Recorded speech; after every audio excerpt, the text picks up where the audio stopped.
नमस्कार दोस्तों, स्वागत है आप सभी का डेली 11 में। कैसे हैं आप सभी। देखेंगे अपनी आज की टेस्ट सीरीज। आज हमारा टेस्ट सीरीज का क्रम रहेगा 159। क्वेश्चन हमारा, उत्तराखंड विधानसभा के लिए अनुसूचित जनजाति के लिए कितनी सीटें आरक्षित हैं।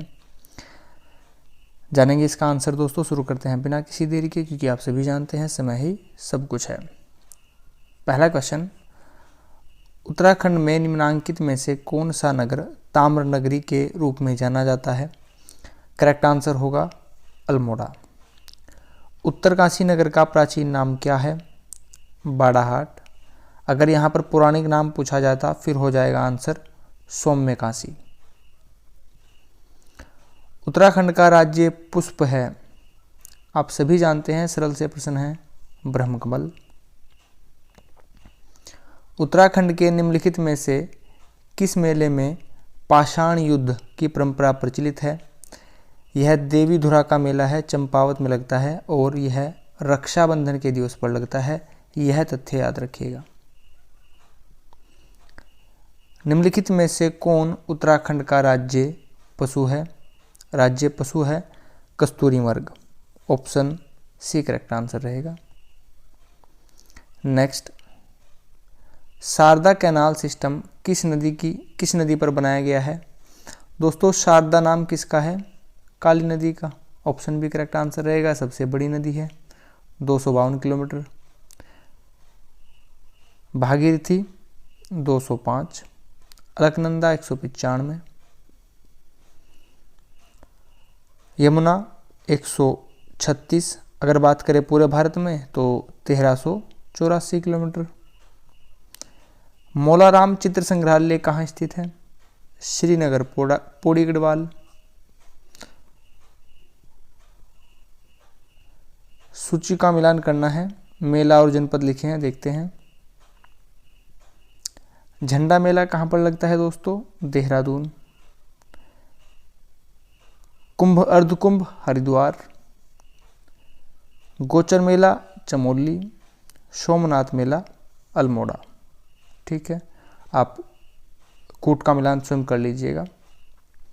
भारतीय सुदूर संवेदी संस्थान, यहाँ पर दूर लिखा है यानी कि दून। ठीक है, ऑप्शन बी करेक्ट आंसर हो जाएगा। उत्तराखंड विधानसभा के लिए अनुसूचित जनजाति यानी कि एसटी के लिए कितनी सीटें हैं। एसटी के लिए 2 सीटें हैं। एससी के लिए 13 सीटें हैं। लोकसभा में 5 सीटें हैं। विधानसभा में टोटल 70 सीटें हैं। 71वीं सीट जो थी मनोनीत की जाती थी वह 104वें संविधान संशोधन के द्वारा अब हटा दी गई है। राज्यसभा के लिए 3 सीटें हैं। कौन सा शब्द वर्तनी की दृष्टि से शुद्ध है। यहाँ पर देख लीजिए दोस्तों क्या होगा, चारों ही ऑप्शन सेम हैं। वर्तनी बतानी है शुद्ध। ऑप्शन ए ही हमारा यहाँ पर करेक्ट आंसर हो जाएगा। नेक्स्ट, कौन सा शब्द वर्तनी की दृष्टि से शुद्ध है। फिर से वही पूछा गया है, वर्तस्य। वर्तस्य देख लीजिए कहाँ पर करेक्ट लिखा है। ऑप्शन बी करेक्ट आंसर होगा वर्तस्य। महात्मा शब्द में कौन सा समास है। समास और सर्वनाम 6 प्रकार के होते हैं। महात्मा यानी कि क्रमधारीय, विशेषता बताई जा रही है, आत्मा जो महान हो। नेक्स्ट, प्रत्येक में कौन सी संधि है। संधि 3 होती हैं दोस्तों, और अगर बात करें स्वर संधि की तो 5 होती है। यहाँ पर प्रत्येक में पूछा गया है। यहाँ पर प्रत्येक यानी कि प्रति प्लस 1। ई और ए से मिलकर क्या बना है, यहाँ पर य बना है, तो यानी कि बीच में य आ गया। प्रति प्लस 1 गुण संधि, नहीं यण संधि हो जाएगी दोस्तों। जहाँ पर भी शब्द के बीच में आपको व या फिर य दिखाई दे, यण संधि होती है। ऑप्शन ए हमारा यहाँ पर करेक्ट आंसर रहेगा। नेक्स्ट, अंधा क्या चाहे 2 आंख, लोकोक्ति का क्या अर्थ है। आदमी वही चाहता है जिसकी उसे अधिक आवश्यकता होती है। बिल्कुल सही दोस्तों, option A he correct answer है। नेक्स्ट, मेंढक और खरगोश की खोपड़ी है किस प्रकार की है। द्विस्थूलक, एक स्थूलक, त्रिस्थूलक या फिर इनमें से कोई नहीं। हिंदी और उत्तराखंड से तो प्रश्न सरल थे, आपने किए होंगे, आपने कुछ में से तो सभी क्वेश्चन सही किए होंगे आप में से। जीके की बात करते हैं, देखेंगे आप कितने करेक्ट कर पाएंगे। मेंढक और खरगोश की खोपड़ी द्विस्थूलक होती है दोस्तों, ऑप्शन ए करेक्ट आंसर रहेगा। नेक्स्ट, कौन सी संरचना को तिलचट्टा की जीभ कहते हैं? अधरोष्ठ, ओष्ठ, जीवा, इनमें से कोई नहीं। आंसर रहेगा ऑप्शन सी जीवा।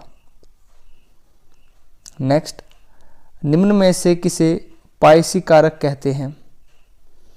एल्गिन, अग्र, फ्लोरन, इनमें से कोई नहीं। करेक्ट आंसर ऑप्शन बी रहेगा अग्र।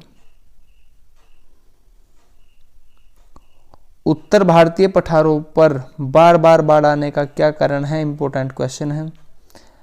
गाद भरे बांध, वर्षा, कृषि, इनमें से कोई नहीं। दोस्तों बाढ़ आने का कारण कृषि तो नहीं होगा, ठीक है। आंसर बचते हैं दो, या तो ए या फिर बी।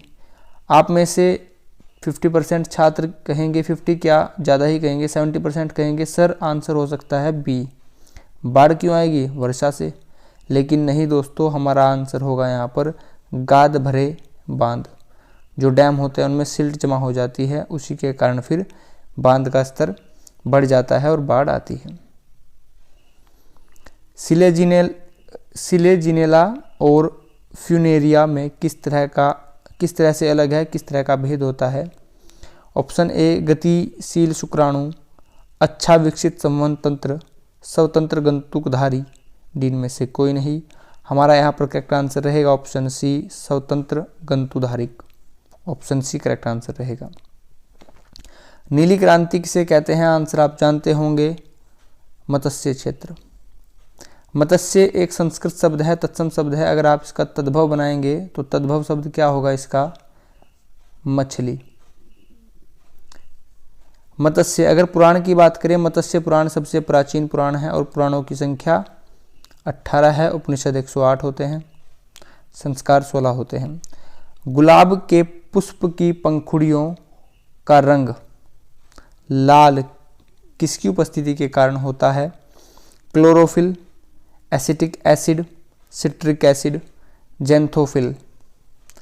करेक्ट आंसर रहेगा ऑप्शन डी जेंथोफिल के कारण ही गुलाब की पंखुड़ियों का जो रंग होता है लाल होता है।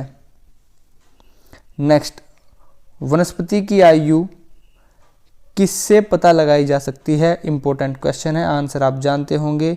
जो वार्षिक घेरे होते हैं उनको गिनकर, काउंट कर कर, अगर कोई एक पेड़ है तो उसमें हम उसके घेरे गिन लेते हैं तो उससे हम उसकी आयु निकाल पाते हैं। इंपॉर्टेंट क्वेश्चन है।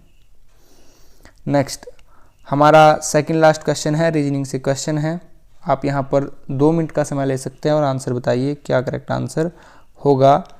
NQ उसी प्रकार संबंधित है SV से जिस प्रकार DI संबंधित है FK, JM, IL, HK। आपको आंसर बताना है, बताइए दोस्तों। आई होप आपने आंसर टिक किया होगा। देखेंगे दोस्तों, लिखा है NQ को इन्होंने SV। N को 14 के प्लेस पर देखा जाता है और Q का प्लेस होता है दोस्तों 17। Q का 19 होता है दोस्तों। ABCD, Q का 17 होता है। क्षमा कीजिएगा, दोबारा कर लेते हैं। NQ, SV, N का 14, Q का 17। यहाँ पर कितना गैप है दोस्तों? N से Q आने पर आपको 3 प्लस करना पड़ा, ठीक है। S का होता है 19 और V का होता है 22। यहाँ पर भी आपको 19 से 22 जाने पर 3 प्लस करना पड़ा, ठीक है। यहाँ पर लिखा है DI। DI का देखेंगे, D का स्थान आता है 4वें क्रम पर और I का स्थान आता है 9वें क्रम पर, यानी कि इनमें कितने का अंतर है? इनमें है 5 का अंतर। अब आप यहाँ पर 4 ऑप्शन दिए गए हैं और इन चारों ही ऑप्शन में देख लीजिए 5 का अंतर किन दो अक्षरों के बीच है, वही हमारा करेक्ट आंसर हो जाएगा। यहाँ पर लिखा है एफ, एफ बोला जाता है 6 को और के बोला जाता है 11 को। 6 से 11 पर जाने के लिए 5 हमें चलना पड़ेगा, हमारा ए करेक्ट आंसर हो जाएगा। बाकी आप एक बार चेक कर लीजिए। जे स्थान आता है दोस्तों 10वें क्रम पर और एम आता है 13वें क्रम पर। यहाँ पर 3 का गैप था, आंसर यह नहीं है। आई और एल देख लीजिए, आई का क्रम आता है 9वें स्थान पर, एल आता है 12वें स्थान पर। यहाँ पर भी 3 का था, यह भी हमारा करेक्ट आंसर नहीं होगा। नेक्स्ट एच और के, एच और के देख लीजिए। एच आता है दोस्तों 8वें क्रम पर और के आता है हमारा 11वें क्रम पर। यहाँ पर 3 का अंतर है, यह भी हमारा आंसर नहीं होगा। दोस्तों इसमें ट्रिक थी, जितना गैप यहाँ पर है उतना ही गैप यहाँ पर है। जैसे कि यहाँ पर +3 का गैप था और यहाँ पर +3 का गैप था। DI में 5 का गैप है, तो आपको इन चारों ही ऑप्शन में देखना था कि 5 का गैप किन में है। ये हमने देखा, आंसर ये हमारा यहाँ पर करेक्ट रहा। आज का हमारा लास्ट क्वेश्चन रीजनिंग से ही है, बताइए करेक्ट आंसर क्या होगा। श्रृंखला से क्वेश्चन है। 1:1 समानुपात 25 क्या होगा। यहाँ पर आपको बताना है क्या आएगा, ज़्यादा कठिन नहीं है, 10 सेकंड का भी क्वेश्चन नहीं है दोस्तों यहाँ पर लिखा है 1:1, ठीक है। फिर लिखा है 25 और यहाँ पर पूछा गया क्या आएगा। आपने 1 का स्क्वायर किया तो आया 1। आप यहाँ पर 25 का वर्ग कीजिए, स्क्वायर कीजिए तो क्या आएगा। 25 का स्क्वायर होता है दोस्तों 625, 625। ऑप्शन डी हमारा यहाँ पर करेक्ट आंसर रहेगा। दोस्तों अगर आप चैनल पर नए हो, वीडियो आपको हेल्पफुल लगी हो, प्लीज़ चैनल को सब्सक्राइब कीजिएगा। एक आपसे रिक्वेस्ट है, जो भी ज़रूरतमंद हो आप उन तक यह वीडियो शेयर कीजिएगा जो कोचिंग नहीं जा सकते हैं, ठीक है। दोस्तों आपने अपना कीमती समय चैनल को दिया है, इसके लिए आप सभी का बहुत बहुत धन्यवाद। Thanks for watching. आपका दिन शुभ हो। नमस्कार दोस्तों।